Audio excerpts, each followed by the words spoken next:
So I am going to show you how to press a DTF transfer. Now DTF is direct to film, so that means the printer has printed this directly on here, and we're going to literally put that on our design, heat press, done. It's a really quick and easy process. It's full colour printing. You can print white, which, if you know anything about printing white is like a rare diamond to find in the printing process world. So we can print white, which actually is shown here on one of my designs. So this design's for my dad. He wants this on the back, and then he wants one of these on the front. So I'll need to cut it up a little bit to put that on. So the first thing I'm going to do is I'm going to warm my heat press up to 150 degrees. Turn it on and get cracking. Now I'm normally set at 160. This is just heating up now, so it's at 65 currently. So I'm going to press mode. 160 is what I usually use. I'm going to go down. It should be 150, but actually I'm going to go 155 just in case. And the time I want to leave it on for 10 seconds the first go, 15 seconds the next go. So let's wait for that to warm up. The heat press is now ready.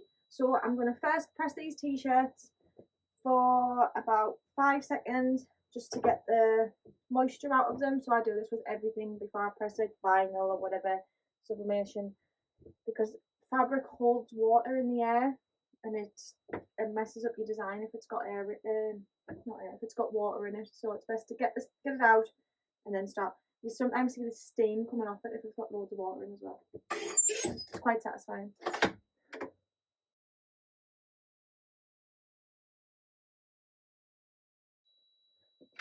I've cut my design down so it's just the part that I need.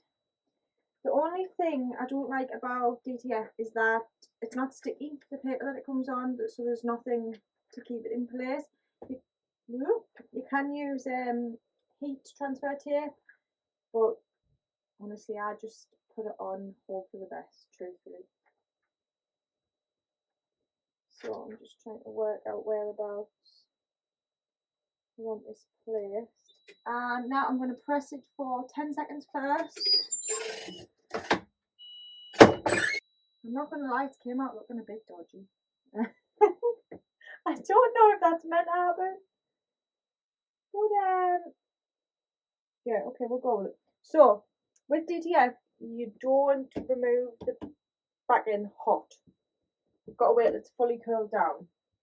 So let's just hope that looks better cooled down. I'm actually going to change the tightness as well because it didn't feel like it was very tight when I pressed that down. So now I want to line up the second one on the front. So 10 seconds. I don't know if it's good or bad that this one also looks dodgy, but let's go with it. So needs to be completely cool. It feels pretty cool. You can normally tell if you try and get the corner a little bit, if it's still stuck to the sheet and it hasn't cooled down. It's still stuck to the sheet, so I'll give it a minute to cool down. So the next ones that I'm going to do, these are going to go on the back. These will have one more press and then we'll do the back. On the back of DTF, it's like they put like a powder onto the print to make it adhere, and it's really cool to look at, to be honest.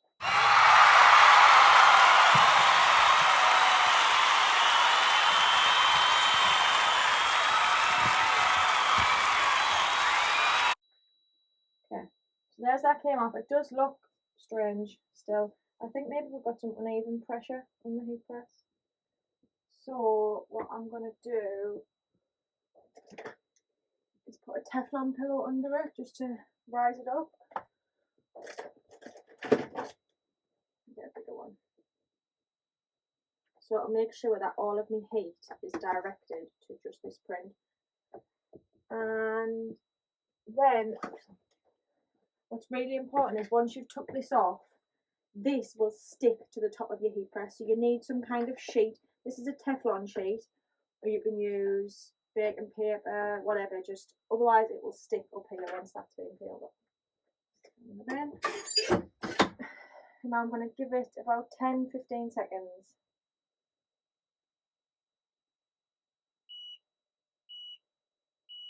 10, 11, 12.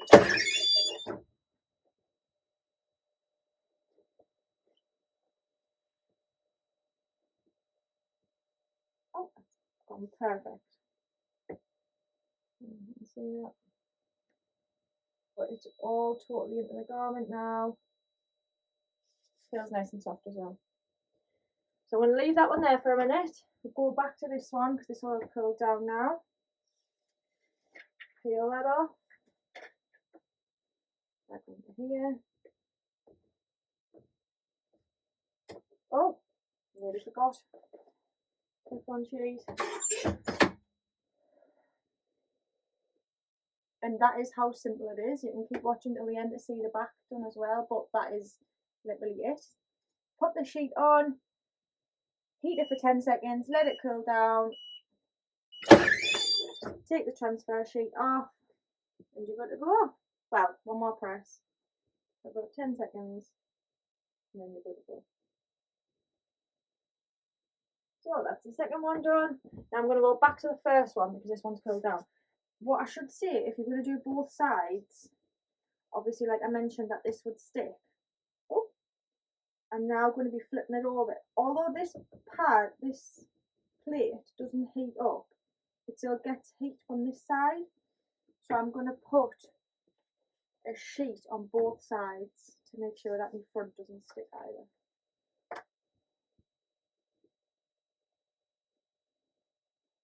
I had a panic moment there thinking that this design was meant to go on the front. Do you know when you have a like, it's not, it's meant to go on the back, it's fine. So, now we're on the back. I'm going to make sure that Teflon sheet's actually where the design is. It'll be at the top one then. So, here's the back.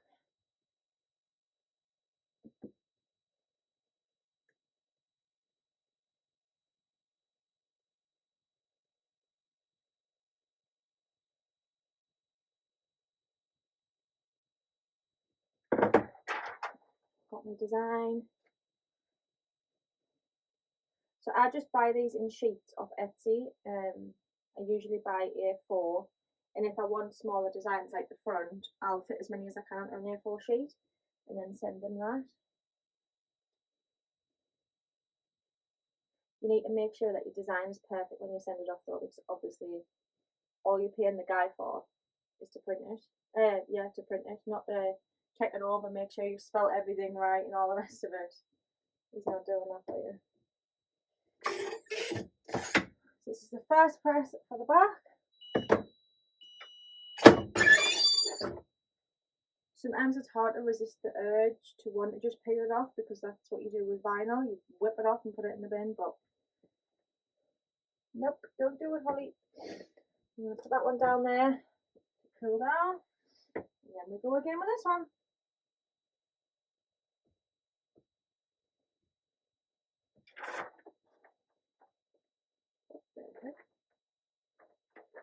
That's some crazy lines on there.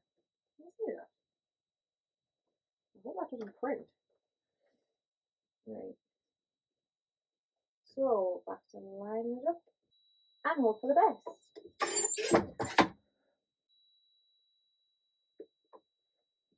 I'll make a bigger Teflon sheet this time, maybe that one.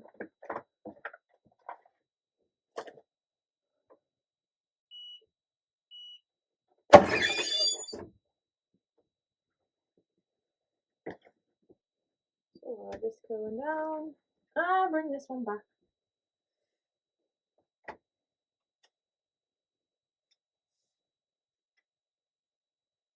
Doesn't feel like it's totally cold. I'm going to put that one down and I'm going to get another sheet ready to press with. One on the bottom, one on the top. Do I have another sheet? I don't know. Yeah, I don't know. I've got another Teflon sheet, so I've got a baking paper sheet instead.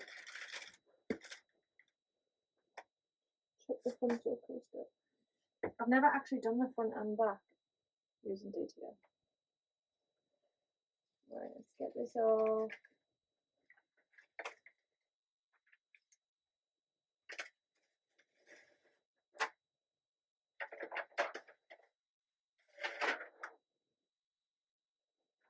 So sometimes I find when you've done your first press, you have all those little bits of powder. I don't know if you can see that. You have all those little bits of powder that I mentioned just floating about. And the first time I used this, I really like freaked out, thinking, "Oh my god, it's like making a mess, and it's gonna look terrible." But then the second time you press it, it just disappears.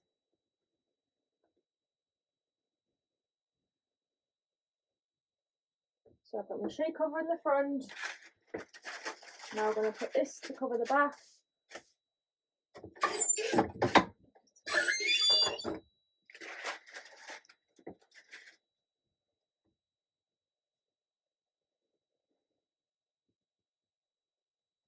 There we go, so all those little bits have disappeared. They must activate in the heat or something like that, I don't know. That's pretty cool. There's that one done, and now we're going to the next one. I can use the same piece of baking paper for this because the ink doesn't come out in the way it does with sublimation, where you would need to bin it after every time. The ink doesn't bleed with DTF. Another method you can do is DPG, which is pretty much this, but you print directly onto the garment, which is pretty cool really when you think about it. Oh, last press.